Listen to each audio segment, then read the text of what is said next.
Get ready for the dictation in 3, 2, 1, start.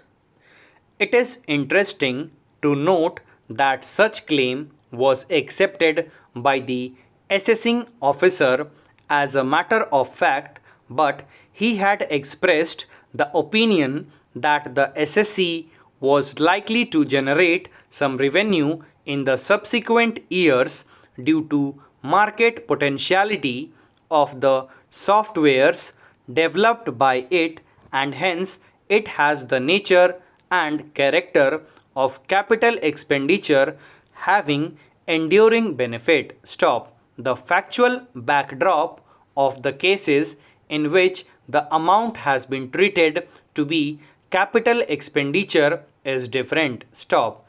In the case of Jonas Woodhead, the foreign firm had not only furnished the information and the technical know how but rendered valuable services in setting up of the factory itself, and even after the expiry of the agreement there was no embargo on the SSC to continue to manufacture the products in question, and on that basis a percentage was fixed. Stop.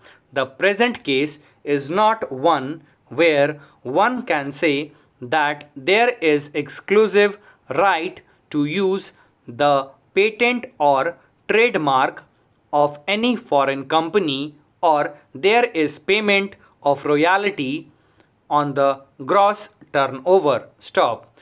The said agreement provided for the supply of technical know-how that the INA had already developed, being in the same line of business, for a lump sum consideration of rupees 3 lakhs and subject to Indian tax, sold the same to the SSC. Stop.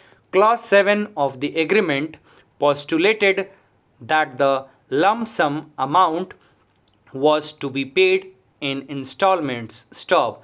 The income tax officer treated the said expense as capital expenditure. Stop. Eventually, the tribunal allowed the claim to the SSC and treated the expenditure as revenue expenditure. Stop.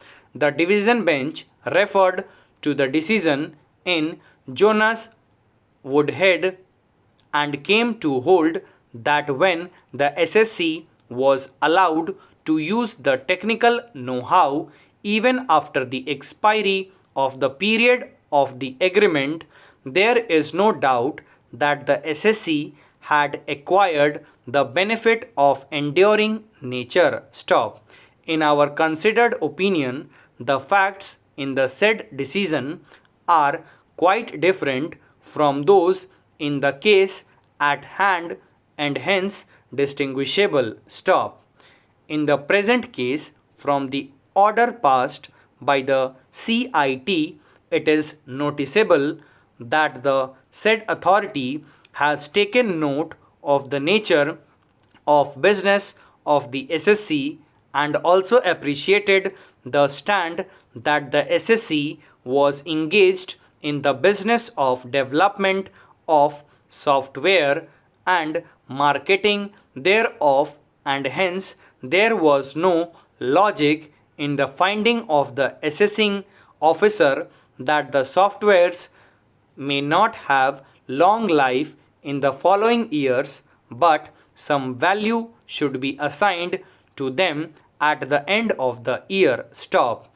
That apart, the first appellate authority has not accepted the reasoning ascribed by the assessing officer that the SSC may not be able to develop the software to its final stage, and the expenditure incurred during the year may result in no income. Stop. Para. The CIT has also recorded that the assessing officer has not analyzed the material brought on record and added the amount purely on the basis of guesswork, which is impermissible. Stop. The tribunal, as is evident, has held that the expenses were routine in nature and the addition of rupees 25% could not have been disallowed on the ground that the SSC was likely to generate some revenue in the subsequent years due to the market potentiality of the softwares developed by it. Stop.